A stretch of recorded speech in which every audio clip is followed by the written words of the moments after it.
شکر گزاری کا جو مطلب ہے خدا کے ساتھ متفق ہے. اور مقدس پالوس کہتا ہے کہ مسیح یسوع کی بابت خدا کی یہ مرضی ہے. خدا ہر روز ہمارا بوجھ اٹھاتا ہے، اس بات کے لیے شکر گزاری کرنی ہے. مقدس زبور نویس نے جو زبور تحریر کیا ہے وہ کہہ رہا ہے میں نے موت کا بہت قریب سے تجربہ کیا، پاتال کے درد مجھ پر آن پڑے، اور پھر میں نے خداوند سے دعا کی اور اس نے میری جان کو رہائی بخشی.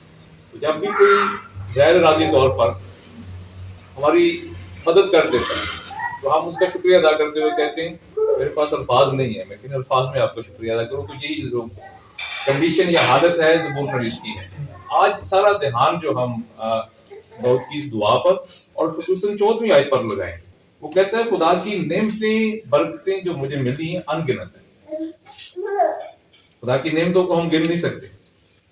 اور پھر اس آگے جو 14ویں آیت ہے اس میں آگے سوالیہ نشان ہے کہ خدا کی نعمتیں جو مجھے ملی ان گنت ہیں، میں ان کے اس میں سے کیا دوں، بدلے میں کیا خدا کو دوں.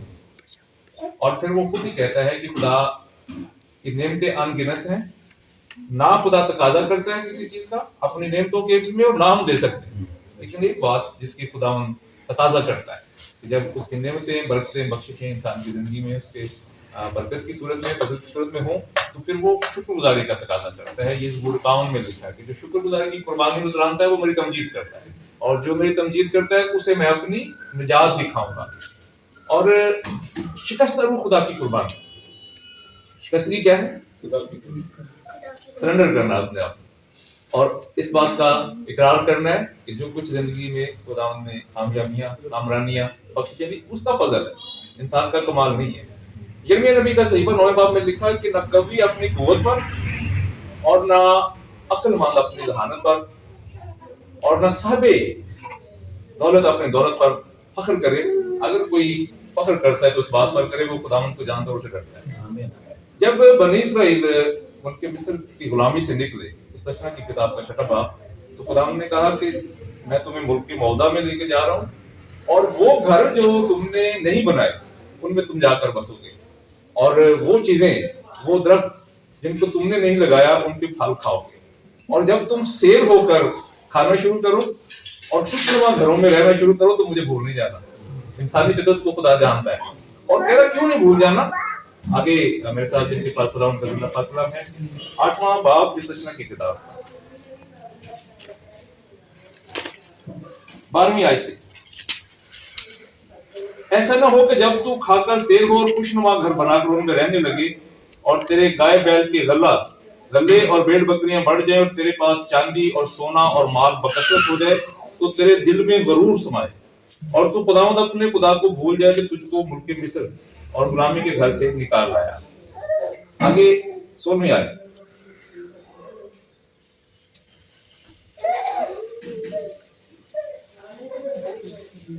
اور تجھ کو بیابان میں وہ من کھلایا جسے تیرے باپ دادا جانتے بھی نہیں تھے، تاکہ تجھ کو عاجز کرے اور تیری آزمائش کر کے آخر میں تیرا بھلا کرے. اور ایسا نہ ہو کہ تو اپنے دل میں کہنے لگے کہ میری ہی طاقت اور ہاتھ کے زور سے مجھ کو یہ دولت نصیب ہوئی ہے، بلکہ تو خداوند اپنے خدا کو یاد رکھنا، کیونکہ وہی تجھ کو دولت حاصل کرنے کی قوت اس لیے دیتا ہے کہ اپنے اس عہد کو جس کی قسم اس نے تیرے باپ دادا سے کھائی قائم رکھے. خداوند دولت حاصل کرنے کی قوت دیتا ہے، کس لیے؟ اس نے تیرے باپ دادا سے قسم کھائی. یہ وعدہ اسرائیل کے لیے، ابراہیم، اسحاق اور یعقوب کی اولاد سے، کہ جس طرح تمہارے باپ دادا کی میں نے حفاظت کی، پروردگاری کی، نگہبانی کی، اگر تم بھی میرے ساتھ وفاداری سے چلو گے تو اسی طرح میں تمہیں بھی سنبھالوں گا. کلام مقدس میں ہم دیکھیں گے کہ شکر گزاری کی نعمتیں ہیں، برکتیں ہیں، بخششیں ہیں، اور ناشکری کی لعنتیں ہیں. ناشکری کیا ہے؟ جب ہم کہتے ہیں کوئی بات نہیں، یہ جو سارا کچھ اچیومنٹ ہے یا کامیابیاں یہ خدا کا کمال نہیں، میری اپنی عقل ہے، میری اپنی طاقت ہے، میری سمجھ ہے. تو خدا کامن میں زبور میں اس کہتا ہے کہ ایسا شخص شریر، کامن زبور، اور جو شکر گزاری کی قربانی گزرانتا ہے وہ میری تمجید کرتا ہے اور میں اسے خدا کے لیے شکر گزاری کی قربانی گزران. 14ویں آیت 50 زبور، اور حق تعالیٰ کے لیے اپنی منتیں پوری کر اور مصیبت کے دن مجھ سے فریاد کر، میں تجھے چھڑاؤں گا اور پھر تو میری تمجید کرے گا. آگے لکھا ہے لیکن خدا شریر سے کہتا ہے، شریر کون ہے؟ جو خدا کی مرضی کے خلاف مزاحمت کرتا ہے، خدا کا کیا کمال ہے، یہ تو سب کچھ میری پلاننگ ہے۔ لیکن خدا شریر سے کہتا ہے کہ تجھے میرے آئین بیان کرنے سے کیا واسطہ، تو میرے عہد کو اپنی زبان پر کیوں لاتا ہے جبکہ تجھے تربیت سے عداوت ہے۔ اور کلام مقدس میں سے 28واں باب استثنا کی کتاب کا، خداوند نے کہا میرے آئین اور حکموں پر چلنے کے لیے جانفشانی نہیں کرنا، دنیاوی نفسانی خواہشیں یا ضرورتیں میری ساتھ چلنے اور میری وفاداری میں قائم رہنے سے تمہیں روکیں، جانفشانی نہیں کرنا، سخت محنت کرنا، اور جب تم میرے آئین کے ساتھ چلو گے تو شکر گزاری کی وہاں پر ہم برکتیں دیکھیں گے۔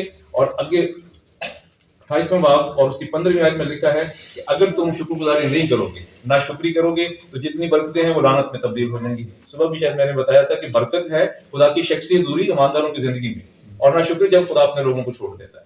تو 28واں باب استثنا کی کتاب 28واں باب، شکر گزاری کی برکتیں ہم پڑھیں گے اور پھر ناشکری کی لعنتیں بھی ہیں وہاں پر۔ استثنا 28 باب پڑھو، استثنا 28 باب پہلی آیت پھر 14 آیت تک۔ خدا کے کلام میں لکھا ہے، اور اگر تو خداوند اپنے خدا کی بات کو جان فشانی سے مان کر اس کے ان سب حکموں پر جو آج کے دن میں تجھ کو دیتا ہوں احتیاط سے عمل کرے، تو خداوند تیرا خدا دنیا کی سب قوموں سے زیادہ تجھ کو سرفراز کرے گا۔ اور اگر تو خداوند اپنے خدا کی بات سنے تو یہ سب برکتیں تجھ پر نازل ہوں گی برکتیں کی نہیں اور تجھ کو ملیں گی۔ شہر میں بھی تو مبارک ہوگا اور کھیت میں بھی مبارک ہوگا، تیری اولاد اور تیری زمین کی پیداوار اور تیرے چوپایوں کے بچے یعنی گائے بیل کی بھرتی اور تیری بھیڑ بکریوں کے بچے مبارک ہوں گے، تیرا ٹوکرا اور تیری کھٹوتی دونوں مبارک ہوں گے، اور تو اندر آتے وقت مبارک ہوگا اور باہر جاتے وقت بھی مبارک ہوگا۔ خداوند تیرے دشمنوں کو جو تجھ پر حملہ کریں تیرے روبرو شکست دلائے گا، وہ تیرے مقابلہ کو تو ایک ہی راستہ سے آئیں گے اور 7 راستوں سے ہو کر تیرے آگے سے بھاگیں گے۔ خداوند تیرے انبار خانوں میں اور سب کاموں میں جن میں تو ہاتھ لگائے برکت کا حکم دے گا، اور خداوند تیرا خدا اس ملک میں جسے وہ تجھ کو دیتا ہے تجھ کو برکت بخشے گا۔ اگر تو خداوند اپنے خدا کے حکموں کو مانے اور اس کی راہوں پر چلے تو خداوند اپنی اس قسم کے مطابق جو اس نے تجھ سے کھائی تجھ کو اپنی پاک قوم بنا کر قائم رکھے گا، اور دنیا کی سب قومیں یہ دیکھ کر کہ تو خداوند کے نام سے کہلاتا ہے تجھ سے ڈر جائیں گی۔ اور جس ملک کو تجھ کو دینے کی قسم خداوند نے تیرے باپ دادا سے کھائی تھی، اس میں خداوند تیری اولاد کو اور تیرے چوپایوں کے بچوں کو اور تیری زمین کی پیداوار کو خوب بڑھا کر تجھ کو برومند کرے گا۔ خداوند آسمان کو جو اس کا اچھا خزانہ ہے تیرے لیے کھول دے گا کہ تیرے ملک میں وقت پر میںہ برسائے، اور وہ تیرے کاموں میں جن میں تو ہاتھ لگائے برکت دے گا، اور تو بہت سی قوموں کو قرض دے گا پر خود قرض نہیں لے گا۔ اور خداوند تجھ کو دم نہیں بلکہ سر ٹھہرائے گا، اور تو پست نہیں بلکہ سرفراز ہی رہے گا، بشرط یہ کہ تو خداوند اپنے خدا کے حکموں کو جو میں تجھ کو آج کے دن دیتا ہوں سنے اور احتیاط سے ان پر عمل کرے، اور جن باتوں کا میں آج کے دن تجھ کو حکم دیتا ہوں ان میں سے کسی سے داہنے یا بائیں ہاتھ مڑ کر اور معبودوں کی پیروی اور عبادت نہ کرے۔ یہ برکتیں ہیں خدا کے ساتھ وفاداری کی صورت میں چلنے کی۔ اور اگر ہم برکتوں کی شکر گزاری نہیں کرتے اور ناشکری کرتے تو دوسرے الفاظ میں 15ویں آیت سے لکھا ہوا ہے 68ویں آیت تک کہ تمام برکتیں لعنت میں تبدیل ہو جائیں گی۔ لکھا ہوا ہے لیکن اگر تو ایسا نہ کرے کہ خداوند اپنے خدا کی بات سن کر اس کے سب احکام اور آئین پر جو آج کے دن میں تجھ کو دیتا ہوں احتیاط سے عمل کرے، تو یہ لعنتیں تجھ پر نازل ہوں گی اور تجھ کو لگی رہیں گی۔ شہر میں بھی تو لعنتی ہوگا، کھیت میں بھی تو لعنتی ہوگا، تیرا ٹوکرا تیری کٹوتی دونوں لعنتی ٹھہریں گے، تیری اولاد تیری زمین کی پیداوار اور تیرے گائے بیل کی بڑھتی اور بھیڑ بکریوں کے بچے لعنتی ہوں گے۔ تو اندر آتے لعنتی ٹھہرے گا، باہر جاتے بھی لعنتی ٹھہرے گا۔ خداوند سب کاموں میں جن کو تو ہاتھ لگائے لعنت اور اضطراب اور پھٹکار کو تجھ پر نازل کرے گا جب تک کہ تو ہلاک ہو کر ریس نہ ہو جائے۔ وہ آسان فارمولا، خداوند کی نعمتیں برکتیں بخشے ان گنت ہیں، تو خداوند کسی چیز کا تقاضا نہیں کرتا کہ اس کے حفظ دیا جائے، صرف شکر گزاری۔ تو اگر ہم کبھی اگنور کرتے ہیں چلو کوئی بات نہیں، تو لکھا ہے کہ یہ ناشکری کے زمرے میں آتا ہے۔ اور شکر گزاری کی برکتیں ہیں وہ ناشکری کی لعنت ہے۔ آج ہم شکر گزار ہیں اس گھرانے کے لیے، خداوند نے یہ فضل بخشا کہ یہ گھرانہ خداوند کی بخشی ہوئی نعمتوں برکتوں بخششوں کے لیے، گزرے ہوئے سال کے لیے اور آنے والے سال کے لیے جو خداوند نے زندگی میں بخشا ہے، خداوند کی شکر گزاری کرتے ہوئے حفاظت کے لیے، پروردگاری کے لیے، نگہبانی کے لیے خداوند کے حضور شکر گزار ہو کہ جس طرح ماضی میں خداوند نے انہیں سنبھالے رکھا، خداوند اس نئے سال میں بھی ان کی حفاظت کرے اور اپنے ساتھ وفاداری سے چلنے کا فضل بخشے۔ خداوند اس کلام کے وسیلہ سے ہم سب کو برکت بخشے۔